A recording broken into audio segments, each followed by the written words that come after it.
نہایت ہی واجب الاحترام بزرگوں اور عزیز دینی بھائیوں، اللہ تبارک و تعالیٰ کے بے شمار انعامات اور احسانات ہیں کہ رب کائنات نے ہمیں اور آپ کو دین اسلام جیسی عظیم نعمت عطا فرمائی اور اپنے محبوب جناب محمد الرسول اللہ صلی اللہ علیہ وسلم کی امت میں پیدا فرمایا۔ اسلامی سال اور مہینوں کے اعتبار سے یہ پہلا مہینہ محرم الحرام کا چل رہا ہے۔ آنے والی کل 10 محرم الحرام یعنی یوم عاشوراء کا دن ہے۔ اسلامی تاریخ میں اس دن کو بڑی اہمیت حاصل رہی ہے۔ پوری تاریخ میں محرم الحرام کی 10 تاریخ یوم عاشوراء جس کو کہا جاتا ہے، یہ تاریخی لحاظ سے بڑا نرالا اور بڑی برکتوں والا دن ہے۔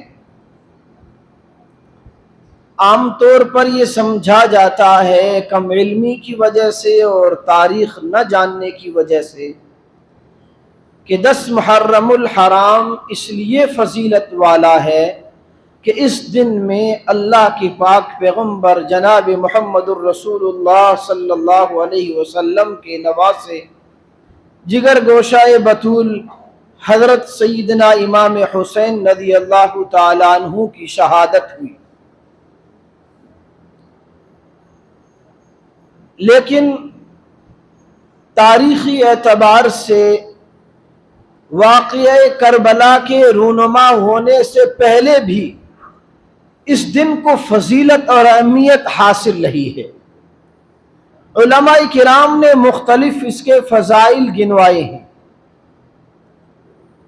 حضرت آدم علیہ السلام کو اللہ تبارک و تعالی نے پیدا فرمایا اور ان کا پتلا بنانے کے بعد جب اس میں روح پھونکی تو علماء کرام نے لکھا ہے کہ وہ 10 محرم الحرام کی تاریخ تھی۔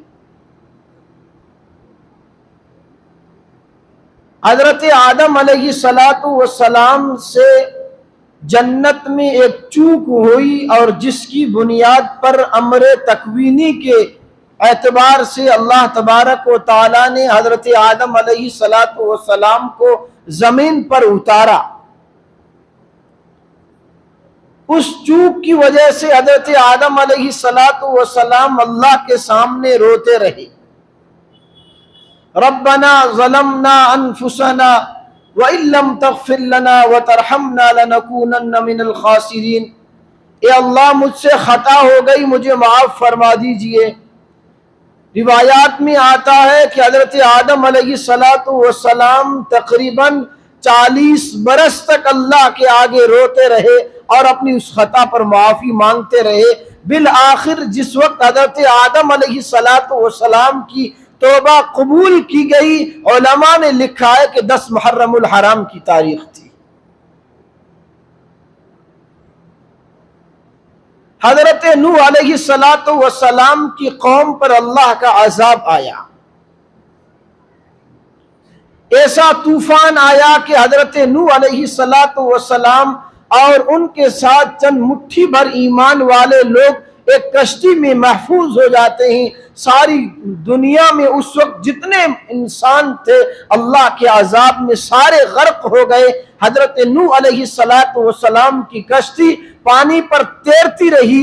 بالآخر جب یہ طوفان تھما اور رکا ہے اور حضرت نوح علیہ السلام کی کشتی جودی پہاڑ پر ٹھہری ہے، علماء نے لکھا ہے کہ 10 محرم الحرام کی تاریخ تھی۔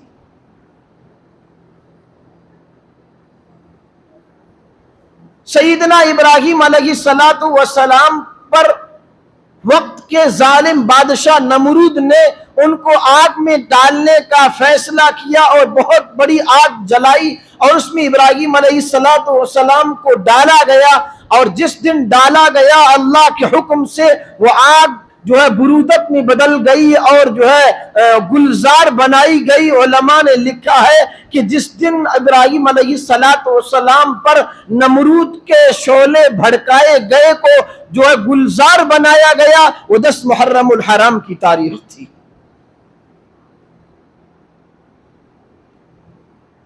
حضرت یوسف علیہ السلام کو بھائیوں نے کنویں میں ڈالا۔ جس دن قافلے والوں نے حضرت یوسف علیہ السلام کو کنویں سے نکالا، وہ 10 محرم الحرام کی تاریخ تھی۔ اور حضرت یوسف علیہ السلام کے والد حضرت یعقوب علیہ السلام اپنے بیٹے کے فراق میں رو رو کر کے اپنی آنکھوں کی بینائی کھو دیتے ہیں۔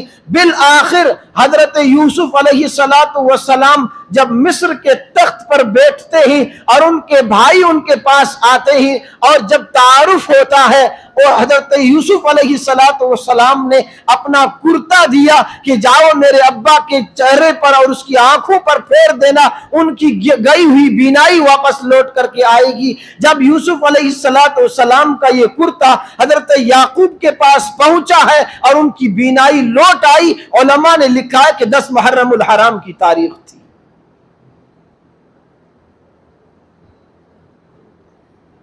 اسی طریقے سے حضرت موسیٰ علیہ السلام اور بنی اسرائیل فرعون کے مظالم سہ کر کے جب تھک گئے اور اللہ کے حکم سے جب انہوں نے وہاں سے نکلا اور جو ہے دریا پار کر رہے تھے اور دریا پار لگا گیا اور ان کو پار لگا دیا گیا اور اسی دریا میں فرعون کو جو ہے غرق کر دیا گیا۔ علماء نے لکھا ہے کہ جس دن بنی اسرائیل کو فرعون کے مظالم سے چھٹکارا ملا، یہ 10 محرم الحرام کی تاریخ تھی۔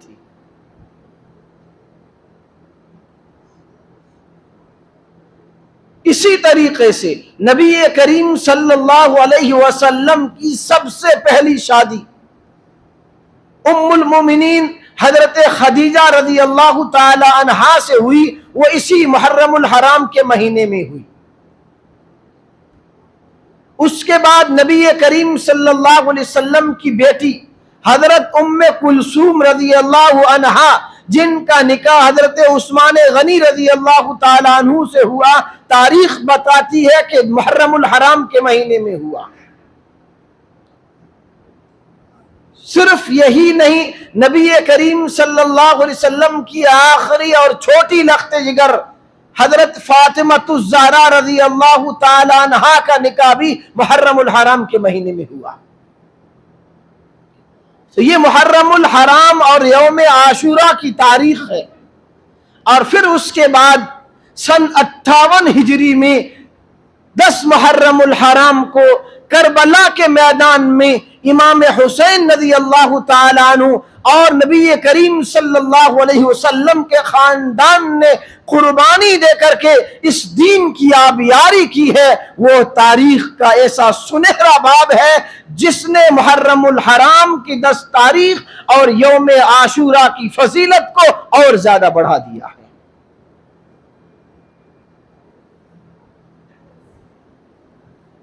تو 10 محرم الحرام پوری تاریخ میں ایک اپنی حیثیت رکھتا ہے، اس لیے نبی کریم صلی اللہ علیہ وسلم نے اس محرم الحرام کے روزوں کی فضیلت کو بیان فرمایا۔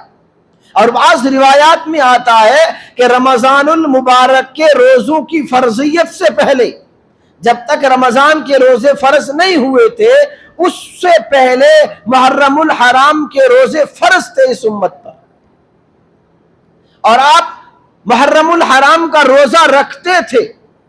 اور یوں فرمایا نبی کریم صلی اللہ علیہ وسلم نے کہ یوم عاشوراء کا روزہ اللہ کی ذات سے مجھے یقین اور امید ہے کہ 1 سال کے گناہوں کا کفارہ بن سکتا ہے۔ 1 دن کا روزہ سال بھر کے گناہوں کا کفارہ ہے۔ جب نبی کریم صلی اللہ علیہ وسلم آپ 10 محرم الحرام کا روزہ رکھتے تھے، جب تک مکہ المکرمہ میں رہے، جب نبی کریم صلی اللہ علیہ وسلم نے مدینہ ہجرت فرمائی تو وہاں دیکھا کہ یہودی بھی روزہ رکھتے ہیں، تو انہوں نے اللہ کے رسول صلی اللہ علیہ وسلم نے پوچھا ان سے کہ بھئی آپ 10 محرم الحرام کا روزہ کیوں رکھتے ہو؟ تو انہوں نے کہا کہ اس دن بنی اسرائیل کو فرعون کے مظالم سے نجات ہوئی تھی، اس دن کی خوشی میں جو ہے ہم روزہ رکھتے ہیں۔ نبی کریم صلی اللہ علیہ وسلم نے فرمایا کہ پھر موسیٰ علیہ السلام سے تو تم سے زیادہ ہم قریب ہیں، ہم بھی اس تاریخ کو روزہ رکھیں گے، لیکن نبی کریم صلی اللہ علیہ وسلم نے فرمایا ہم یہود کی مخالفت کریں گے، آئندہ سال ہم 2 دن کے روزے رکھیں گے، ایک تو 10 محرم الحرام کا روزہ رکھیں گے، اس کے ساتھ ایک اور دن کو ملائیں گے، یا 9 محرم الحرام کو یا 11 محرم الحرام کو، تاکہ یہودیوں کی مخالفت ہو سکے۔ یہ محرم الحرام اور یوم عاشوراء کی تاریخ کا وہ پس منظر ہے جس سے یہ پتہ چلتا ہے کہ یہ دن پوری انسانی تاریخ میں اپنی ایک حیثیت اور اپنا مقام اور اپنی فضیلت رکھتا ہے۔